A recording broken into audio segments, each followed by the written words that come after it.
Bonjour à tous.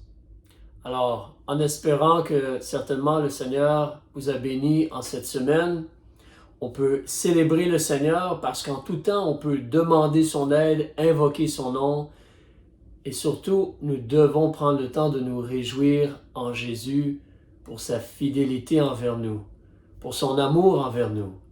Lui nous a rachetés, lui nous a délivrés du jugement à venir. Et il a mis son esprit en nous pour nous aider dans notre vie ici-bas. Mais certainement, gloire au Seigneur Jésus. J'espère que tu es prêt pour une autre étude ensemble. Alors, nous voulons parler encore de quelle part ont nos bonnes œuvres dans notre salut.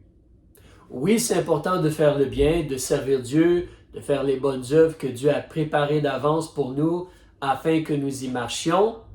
Éphésiens chapitre 2, verset 10. C'est important, mais quelle part a les œuvres que moi je fais dans le salut que Dieu me donne? La vie éternelle, c'est un cadeau, évidemment. Alors, on va parler de cela. Premièrement, on veut regarder concernant celui qu'on appelle le Père de la foi. Mais certainement, avant d'aller plus loin, on va demander au Seigneur de nous instruire. Père, merci qu'on peut regarder tes paroles. Aide-moi pour mieux enseigner, pour bien enseigner.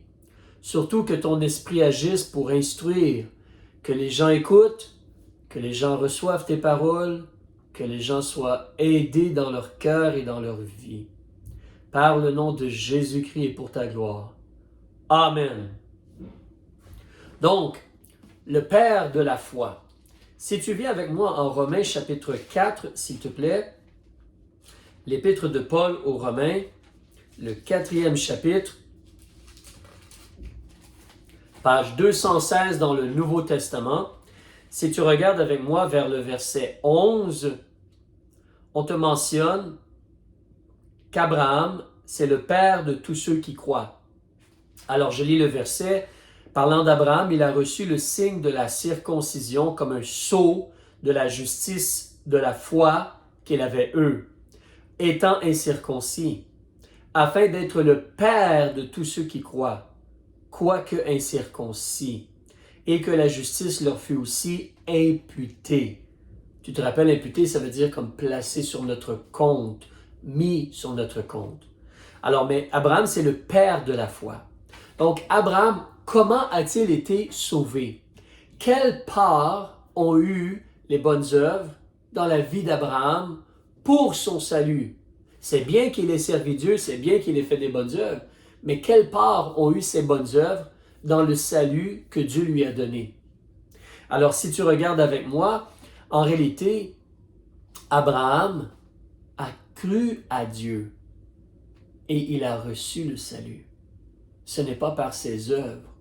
Si tu regardes avec moi comme exemple ici au chapitre 4, on peut regarder au verset 1 à 5. On a déjà lu un peu ceci, mais rappelons-nous. On te dit donc que si Abraham, au verset 2, si Abraham a été justifié par les œuvres, il a sujet de se glorifier. Si c'est ses œuvres qui l'ont justifié devant Dieu, il a une raison de s'élever, de se glorifier. Mais non pas devant Dieu. Car que dit l'Écriture? Le verset 3. Que dit l'Écriture? Abraham crut à Dieu et cela lui fait imputer à justice. Abraham a simplement cru ce que Dieu a dit et il a obtenu la justice. Ce n'est pas en faisant des œuvres, c'est en croyant ce que Dieu avait dit, en croyant la personne de Dieu, les paroles et les promesses de Dieu. On te dit au verset 4, le salaire de celui qui travaille est regardé non comme une grâce, mais comme une dette. Mais pour celui qui ne travaille point, mais qui croit en celui qui justifie le pécheur, sa foi lui est imputée à justice. Donc lorsque tu regardes Abraham, a-t-il travaillé pour être justifié? Non, il a cru ce que Dieu a dit. En réalité, ici en Romains chapitre 4, ce que Paul fait, c'est qu'il est en train de citer ou de nous dire ce que la Bible dit, ce que l'Ancien Testament dit dans le livre de Genèse. Donc, recule avec moi dans le livre de Genèse, Je crois qu'on a fait cela un peu dans le passé, mais c'est important de se rappeler ceci. Tu vas voir pourquoi plus tard. Genèse chapitre 15, le premier livre de la Bible, tu vas avoir la page 16. Donc, au verset 1, après ces choses, la parole de l'Éternel fut adressée à Abraham dans une vision, en disant, Dieu parle. Il dit, ne crains point, Abraham, je suis ton bouclier et ta très grande récompense.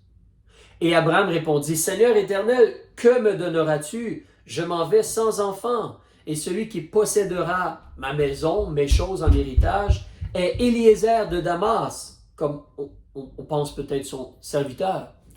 Verset 3. Et Abraham dit, voici, tu ne m'as pas donné de postérité, et voilà qu'un serviteur né dans ma maison sera mon héritier, comme je mentionnais comme un serviteur. Verset 4. Et voici, la parole de l'Éternel lui fut adressée en disant, celui-ci ne sera point ton héritier, mais celui qui sortira de tes entrailles sera ton héritier. Puis, Dieu, il le mena dehors et lui dit, regarde le ciel et compte les étoiles, si tu peux les compter. Évidemment, on ne peut pas compter les étoiles, n'est-ce pas? Et Dieu lui a dit, ainsi sera ta postérité. Dieu lui parle. Et qu'est-ce qu'Abraham fait? Il fait confiance en Dieu. Il fait confiance à la personne de Dieu, aux paroles de Dieu, aux promesses de Dieu. Et qu'est-ce que Dieu fait? Verset 6, on te dit qu'Abraham crut à l'Éternel. On ne te dit pas qu'il a été fidèle, qu'il a fait plein de bonnes œuvres. On te dit qu'il a cru. Ça, c'est en esprit et en notre cœur. Il a cru ce que Dieu a dit. Pas seulement il a cru en un Dieu. Non, non, non. Il a cru ce que Dieu a dit, ce que Dieu a déclaré. Ça, c'est la foi. Dieu parle et nous, on croit ce qu'il dit. On réclame ce qu'il dit. On a confiance dans ce qu'il dit. Alors, Abraham crut à l'Éternel qui lui imputa cela à justice. Maintenant, Abraham est juste devant Dieu parce qu'il a cru ce que Dieu a dit. Il est juste devant Dieu. Ceci se passe ici au chapitre 15 dans le livre de Genèse. Donc, le père de la foi, l'exemple pour toi et moi, un exemple pour toi et moi, il a cru ce que Dieu a dit et maintenant il est juste devant Dieu. Toi et moi, on peut avoir cela aussi. Si on a cru la parole de Dieu que Jésus est mort pour nos péchés, enseveli et ressuscité pour notre justification, nous obtenons la justice par la foi, sans les œuvres. Alors, Abraham est justifié à ce moment-ci, Genèse chapitre 15. Maintenant, on va regarder un autre passage qui est important dans la parole de Dieu et profond. Il va falloir réfléchir beaucoup. Es-tu prêt? Jacques chapitre 2, s'il te plaît. Jacques chapitre 2. Un très bon, très beau chapitre, des fois malheureusement mal compris par les gens. Jacques chapitre 2. Tu veux aller à la page 325 avec moi. On va parler de la foi et les œuvres. Jacques chapitre 2. On va débuter au verset 14. Jacques, il nous dit, « Mes frères, que servira-t-il à quelqu'un de dire qu'il a la foi s'il n'a point les œuvres? Cette foi peut-elle le sauver? » Excellente question. Mais comprenons la question. La question est, si quelqu'un dit, « Moi j'ai la foi », mais il n'y a aucune action, aucune œuvre, est-ce que cette foi-là peut le sauver? Ah. Il nous donne quelques exemples pour bien réfléchir, M. Jacques. Au verset 15. « Et si un frère ou une sœur sont nus et qu'ils manquent de la nourriture de chaque jour, et que quelqu'un de vous leur dise, « Allez en paix, chauffez-vous et vous rassasiez, et que vous ne leur donniez point ce qui leur est nécessaire pour le corps, à quoi cela sert-il? » Comprends ce qu'il est en train de faire, ce qu'il dit, et nous encourage à réfléchir. Si moi je vois un frère qui n'a pas assez de vêtements, et moi j'ai beaucoup de vêtements, mais lui il n'a pas assez de vêtements, ou lui il n'a pas de nourriture, et moi je fais juste lui dire, ah, va manger, ah, comme il dit ici, va te réchauffer, va faire quelque chose pour te garder au chaud là, tu n'as pas de vêtements. En réalité, les paroles que je lui dis ne valent rien. Elles ne l'aident pas du tout, elles ne lui font pas du bien. Il sait qu'il a besoin de s'échauffer et il sait qu'il a besoin, qu'il désire manger. Les paroles que je dis ne servent à rien. C'est pour cela, si je dis quelque chose, avant je dois vraiment le croire avec mon esprit, mon âme, mon cœur. C'est différent. Continuons. Il nous dit ensuite au verset 17, « Il en est de même de la foi. Si elle n'a pas les œuvres, qu'est-ce qu'elle est? Elle est morte en elle-même. » Elle est morte en elle-même. Imagine. Tu vois, la foi et les œuvres, ça va ensemble. Les œuvres ne nous justifient pas, ne nous sauvent pas. Mais la foi et les œuvres vont ensemble. Si j'ai vraiment la foi, il va y avoir des œuvres. Prenons l'exemple. Si je te dis que j'ai chez moi un arbre à fruits, ça pourrait être un pommier qui donne des pommes, un poirier qui donne des poires, un bananier qui donne des bananes, peu importe, j'ai un arbre qui donne des fruits. Mais tu viens chez moi et tu remarques que l'arbre est sans feuilles et sans fruits. Que vas-tu déduire?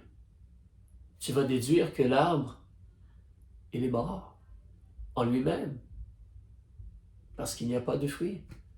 Il n'y a pas de vie dans l'arbre. Il n'y a pas de vie dans l'arbre présentement. C'est la même chose. Si quelqu'un peut-être dit qu'il croit en Dieu, mais en réalité, à l'intérieur de lui, il ne croit pas vraiment les paroles et les promesses de Dieu, parce que si je crois vraiment ce que Dieu dit, je vais agir. Et je prouve que la vie est vraiment en moi. Je démontre que la vie est vraiment en moi. Tu sais, c'est comme la réalité que si, comme exemple, présentement, je crois que vous êtes dans un bâtiment. Vous êtes dans un bâtiment, je pense, certains d'entre vous, ou plusieurs, ou tous, vous êtes dans un bâtiment. Et là, il y a quelqu'un vers l'arrière du bâtiment qui commence à respirer, puis il dit, ça sent le feu. Ça sent le feu. Puis là, on voit de la boucane vers l'arrière. On voit de la fumée vers l'arrière. On va déduire quoi? Il y a un feu! Il y a un feu! Et s'il y a un feu, qu'est-ce qu'on fait? On s'assoit, puis on ne fait rien. Mais non! S'il y a un feu, si on sait qu'il y a un feu, si on voit qu'il y a un feu, on agit. On croit vraiment qu'il y a un feu et on agit, on sort pour notre sécurité et on essaie d'éteindre le feu, on essaie de sortir les femmes, les enfants, etc. On agit parce qu'on croit vraiment. Si je crois vraiment les paroles de Dieu, les actions vont être au rendez-vous. Jean nous parle de cela. Donc, les œuvres, en réalité, ce n'est pas ça qui te sauve, mais les œuvres prouvent, démontrent, manifestent la réalité qui est en toi, la vie qui est en toi, le fait que tu connais vraiment Dieu, que Jésus maintenant habite en toi par l'Esprit de Dieu. Continuons. Alors, regardons maintenant au verset 18. « Mais quelqu'un dira, tu as la foi en moi. Tu as la foi, virgule, et moi j'ai les œuvres. Montre-moi ta foi par tes œuvres, et moi je te montrerai ma foi par mes œuvres. » Nous démontrons notre foi par nos œuvres. Ce n'est pas pour être sauvés qu'on fait des œuvres. C'est parce que nous avons été sauvés. Nous démontrons notre foi. Verset 19. « Tu crois qu'il y a un seul Dieu? Tu fais bien. Les démons le croient aussi, et ils en tremblent. »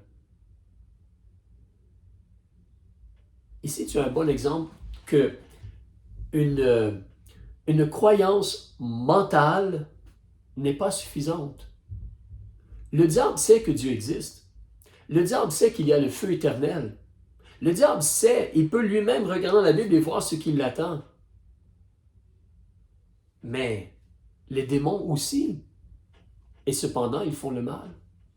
Leurs actions sont là, devant nous. On le voit dans les écrits aussi. Alors, la réalité, c'est que ce que Dieu demande de nous, ce n'est pas juste de mentalement croire qu'il y a un Dieu. C'est notre esprit, notre cœur, notre âme reconnaît Dieu. Et puisqu'on reconnaît Dieu, il y a une repentance, un changement de cœur qui produit un changement d'action. Parce que nous reconnaissons Dieu, nous recevons Jésus comme notre Sauveur et nous agissons maintenant, nous vivons maintenant différemment. Ça, c'est ce que Dieu demande, une foi qui produit vraiment le fruit. Pas seulement croire mentalement. C'est différent. Alors, continuons au verset 20. Mais ô homme vain, veux-tu savoir que la foi sans les œuvres est morte? Tu sais, être vain, ça veut dire comme il n'y a pas de poids, il n'y a pas de valeur. Donc, ne veux-tu pas réaliser que la foi sans les œuvres, elle est morte? Comme un arbre qui n'a pas de feuilles ou de fruits, il est mort. Il n'y a pas de sève, il n'y a pas de vie en lui, il est mort. Mais si tu as reçu Jésus comme ton sauveur, Jésus, il est la vie. Jésus, c'est Dieu Tout-Puissant. Si Jésus, il est en toi, il va y avoir des œuvres. Il y a la vie certainement. Ce n'est pas que nous sommes parfaits. Nous luttons encore contre le péché. Mais nous essayons, nous portons, nous tendons vers la perfection. Par l'aide de Jésus et de l'Esprit de Dieu qui est en nous. Les œuvres ne nous ont pas sauvés, mais Jésus nous a sauvés et Jésus, par son Esprit, nous aide à faire les œuvres et nous démontrons que nous sommes vraiment enfants de Dieu. Comme lui est juste, nous marchons dans la justice, démontrant qu'il est vraiment notre Père. Alors, continuons. Là, on arrive à un autre exemple que M. Jacques utilise. L'exemple d'un être humain qui s'appelle Abraham. Oh, toi et moi, nous venons de lire sur Abraham. Qu'est-ce qu'on a appris sur Abraham? Abraham, il a été imputé à justice sans les œuvres. Il a été sauvé en Genèse chapitre 15 quand il a cru Dieu. Dieu lui a imputé cela à justice. Qu'est-ce que Jacques nous dit au sujet d'Abraham et de sa foi? Chapitre 2, verset 21. Abraham, notre père, ne fut-il pas justifié par les œuvres lorsqu'il offrit Isaac, son fils, sur l'autel? Ne vois-tu pas que la foi agissait avec ses œuvres et que par les œuvres, la foi fut rendue parfaite? Donc, Jacques nous parle d'Abraham qui, Jacques utilise le mot justifié, il a été justifié devant Dieu par les œuvres quand il a offert Isaac sur l'autel. De quoi est-ce que Jacques parle? Alors, après Genèse chapitre 15, où Dieu a imputé à justice, c'est en Genèse chapitre 15 que Abraham a été sauvé. Mais après cela, Dieu a éprouvé Abraham pour voir, pour tester sa foi. Genèse chapitre 22, regarde avec moi s'il te plaît. Genèse chapitre 22, si tu recules avec moi dans ta Bible, si tu as une Bible, Genèse chapitre 22, page 25. Alors, de quoi est-il question ici? Abraham est déjà sauvé. Il a été sauvé en Genèse chapitre 15 quand il a cru à Dieu. Cela lui a été imputé à justice. Mais après son salut, plus tard dans sa vie spirituelle, dans sa marche avec Dieu, Dieu va éprouver ou tester sa foi. Genèse chapitre 22, verset 1. Il arriva après ces choses que Dieu éprouva Abraham. Ici, Isaac est né, l'enfant qu'Abraham recherchait auparavant, Dieu lui a donné. Alors Abraham a plus de 100 ans quand Isaac est né, les Écritures nous disent. Donc, Isaac est né Et Dieu dit à Abraham, au verset 2, « Prends ton fils, ton unique, celui que tu aimes, Isaac, et va-t'en au pays de Morija, et là offre-le en holocauste sur une des montagnes que je te dirai. » Je sais, cela peut sembler bizarre que Dieu demande à un homme de foi de sacrifier son fils. Imparfaitement, permets-moi de mentionner que ce qui se produisait dans ce temps-là, certains experts nous disent, c'est que souvent les hommes, pour espérer avoir comme la bénédiction de leurs idoles, leurs faux dieux, ils étaient prêts à sacrifier leur premier fils pour espérer avoir une bénédiction. Dieu ici ne veut que éprouver ou tester la foi d'Abraham. Est-ce qu'Abraham croit vraiment Dieu? N'oublie pas, Abraham a déjà été sauvé. Mais est-ce qu'Abraham croit vraiment Dieu? Est-ce que dans l'épreuve, Abraham va être déclaré juste? Est-ce que sa foi va se démontrer et est-ce qu'il va passer à travers l'épreuve faisant ce qui est agréable et bien devant Dieu ou agissant avec confiance et obéissance à Dieu? Parce que la foi, ce n'est pas seulement de croire ce que Dieu a dit, c'est d'agir comme Dieu a dit aussi. Donc, Abraham, il va aller, il va amener son fils. Si tu veux, tu peux lire le chapitre 22, le temps nous manquerait. Mais Abraham s'apprête à offrir son fils. Pour l'instant, je te dis au verset 10, on te mentionne qu'Abraham, il a étendu ou étendi la main, il a pris le couteau pour égorger son fils. Il a le couteau puis il est prêt à égorger son fils. Verset 11, l'ange de l'Éternel a crié des cieux et il a dit, Abraham, Abraham, ne porte pas ta main sur l'enfant, au verset 12. Car maintenant je sais que tu crains Dieu puisque tu ne m'as pas refusé ton fils, ton unique. La foi, nous croyons ce que Dieu dit et comme nous savons que Dieu est juste et Dieu va récompenser, nous craignons Dieu et nous faisons selon ce que Dieu a dit, par amour, par obéissance, par crainte de Dieu. Nous faisons cela. Ça, c'est la foi. N'oublie pas, Abraham est déjà sauvé. Il a été sauvé au chapitre 15. Il a cru à Dieu et il a été imputé à justice. Mais là, sa foi, elle est testée. Est-ce qu'il va réussir le test? Oui. Il a été prêt à faire ce que Dieu demandait de faire par la foi, ayant les yeux sur Dieu, ayant confiance que Dieu va faire un miracle. Et ailleurs dans l'Épître aux Hébreux, on nous dit que Dieu pensait, qu'Abraham pensait que Dieu pouvait ressusciter Isaac s'il le faut. Ça, c'est une foi forte. Mais ici, donc, Abraham, il fait ce que Dieu demande. Et là, au verset 15, l'ange de l'Éternel a crié une seconde fois. Et l'ange lui dit au verset 16, « Je jure par moi-même, dit l'Éternel, que puisque tu as fait cela, tu as réussi le test, tu as démontré ta foi, et que tu n'as point refusé ton fils, ton unique, je te bénirai certainement, et je multiplierai ta postérité comme les étoiles des cieux, et comme le sable qui est sur le bord de la mer. Et ta postérité possédera la porte de ses ennemis. Et toutes les nations de la terre seront bénies en ta postérité. » Ça, c'est Jésus-Christ. Parce que tu as obéi à ma voix. Parce qu'il a obéi à la voix de Dieu. Parce qu'il a cru Dieu et agi comme Dieu demandait d'agir. Il est juste devant Dieu. Et il obtient cette bénédiction ou ces bénédictions-ci.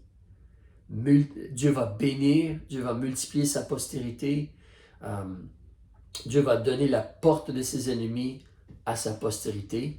Cela veut dire que la postérité a l'autorité ou a vaincu l'ennemi. C'est toi qui contrôles les portes de la ville. Imagine une ville avec des murailles tout autour et seulement quelques portes pour entrer. Si toi tu contrôles la porte, ça veut dire que tu contrôles la ville ou l'ennemi. Tu as eu la victoire ou le dessus. Donc, Abraham et sa postérité, comme Christ a vaincu, il a les clés pour permettre aux gens d'aller au ciel. L'évangile, la bonne nouvelle. Alors, Christ a vaincu la mort pour qu'on puisse aller au ciel. Alléluia. Amen. Donc, alors retournons en Jacques pour terminer. Jacques chapitre 2, si tu me permets pour terminer, sans prendre trop de temps. Jacques chapitre 2, ce que Jacques est en train de mentionner, en réalité concernant Abraham, Abraham est déjà sauvé ici. Il a été sauvé en Genèse chapitre 15. Il a cru à Dieu et cela lui a été imputé à justice.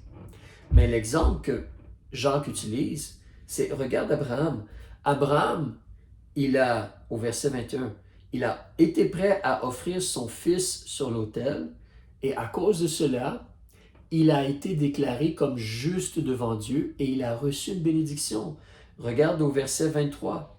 Et ainsi, ce que dit l'Écriture s'accomplit. Abraham crut à Dieu et cela lui fut imputé à justice et il fut appelé ami de Dieu. Ce qu'Abraham a reçu ici en étant prêt à offrir Isaac, c'est la bénédiction de Dieu. La bénédiction de Dieu. Comme lorsque toi et moi, on obéit à Dieu et on fait le bien et on fait des bonnes œuvres, certainement Dieu bénit. Dieu bénit. Mais le salut, c'est parce que nous avons cru la promesse de Dieu, les paroles de Dieu.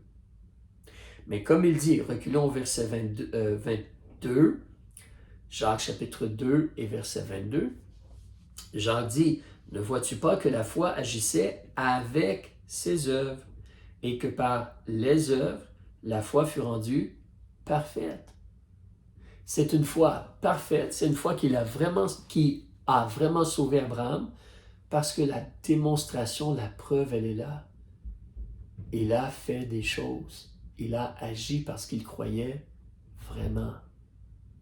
Alors, on continue au verset 24. Vous voyez donc que l'homme est justifié par les œuvres et non par la foi seulement. Attention, la réalité, c'est qu'on a cru ce que Dieu a dit et on a été sauvé. Mais si on pratique les œuvres comme Abraham, ce n'est pas le salut, c'est la bénédiction pour notre vie. Le temps nous manquerait présentement, mais Dieu nous dit, nous sommes sauvés. Mais si nous sommes fidèles et nous faisons les bonnes œuvres que Dieu a préparées d'avance pour nous, en plus d'aller au ciel, il va y avoir des récompenses. Comme Abraham, des bénédictions. La Bible nous parle de couronne, de récompense. Alors, le salut, c'est par la foi. Mais si on a la vraie foi, on produit les vraies œuvres. La vraie foi biblique, la vraie foi qui nous a vraiment sauvés, produit de vraies œuvres. C'est démontrable. Ce n'est pas seulement des paroles en l'air qui ne servent à rien à ceux qui les entendent, comme ceux qui, tantôt, manquaient de vêtements ou de nourriture. Les paroles, juste dire « Ah, va te chauffer, ah, va te nourrir », ça ne sert à rien. Ce ne sont que des paroles en l'air, inutiles. C'est de l'air chaud qui circule, ça ne sert pas. Alors, mais ce que Dieu demande, c'est qu'on croit ce qu'il a dit. Et lorsqu'on croit ses paroles, qu'on croit l'Évangile, il nous justifie. Et lorsqu'on vit comme il nous demande de vivre, il nous justifie et nous récompense.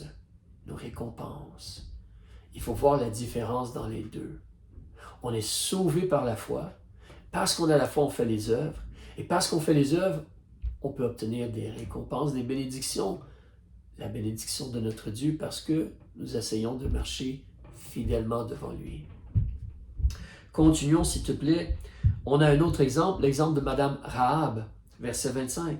De même aussi, Rahab, la courtisane, ne fut-elle pas justifiée par les œuvres lorsqu'elle reçut les messagers et les fit sortir par un autre chemin? Garde ton doigt là. Et si tu avances un petit peu dans l'Épître aux Hébreux, ou on doit reculer, excuse-moi, dans l'Épître aux Hébreux, au chapitre 11, page 320, donc tu recules de 5-6 pages environ. Hébreux chapitre 11, page 320, regarde ce qu'il nous dit au verset 31, verset 31, chapitre 11, verset 31. Concernant Rahab, la parole de Dieu nous dit, par la foi, Rahab, la prostituée, ne périt point avec les rebelles, parce qu'elle avait reçu les espions en paix. C'est là que tu vois encore le double de la chose. Parce que Rahab a cru le Dieu d'Israël, a espéré dans le Dieu d'Israël. elle a été sauvée. Elle a été comme justifiée. Mais en plus, elle est demeurée en vie. Et elle et sa famille ont pu vivre au milieu d'Israël et entrer dans la terre promise. Et en passant, Rahab a marié un Israélite qui a eu ensuite un garçon. Rahab a eu un garçon, Boaz. Et Boaz a marié Ruth. Et Ruth et Boaz ont eu un enfant qui s'appelle Obed. Et Obed a eu Isaïe. Et Isaïe a eu David, le roi d'Israël. Wow! Rahab fait partie de la lignée du Messie. Elle a été bénie par Dieu. Lorsqu'on croit les paroles de Dieu, Dieu nous sauve.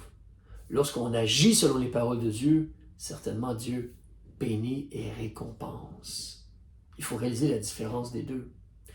Jacques, pour terminer complètement, on arrive à la fin, Jacques chapitre 2, regarde le dernier verset du chapitre, verset 26. C'est comme un résumé de ce que Jacques essaie de nous dire. Jacques essaie de nous dire, juste parler, non. Juste croire mentalement comme le diable ou les démons, non. Croire vraiment en notre esprit, en notre cœur, qui produit vraiment des fruits. Ça, c'est le salut de Dieu. Ça, c'est la foi que Dieu demande.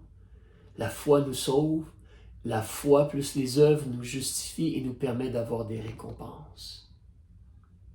Alors au verset 26, il nous dit d'une autre façon, « Car comme le corps sans âme est mort, de même la foi sans les œuvres, elle est morte. » Tu vois, s'il y a un être humain ici devant nous, mais il n'y a plus d'âme ou d'esprit en lui, ce n'est plus un être humain, c'est un cadavre. C'est quelqu'un qui est mort. Il n'y a pas de vie en lui. Mais si on a Jésus en notre cœur, nous sommes vivants. Et étant vivants, par l'aide de Jésus, notre foi produit des œuvres qui démontrent que la vie est vraiment en nous. Elle démontre cela. Alors toi et moi, on a un choix à faire. Est-ce qu'on va avoir confiance dans nos bonnes œuvres? Nos bonnes œuvres ne vont pas effacer le mal qu'on a fait. Nos bonnes œuvres ne vont pas nous justifier devant Dieu. Le sang de Christ, l'Évangile, croire ce que Jésus a fait, croire la mort, l'ensevelissement et la résurrection de Jésus-Christ pour notre justification. As-tu fait cela? Si tu as fait cela, tu es juste devant Dieu. Tu as la vie éternelle. Partage cela avec ceux autour de toi.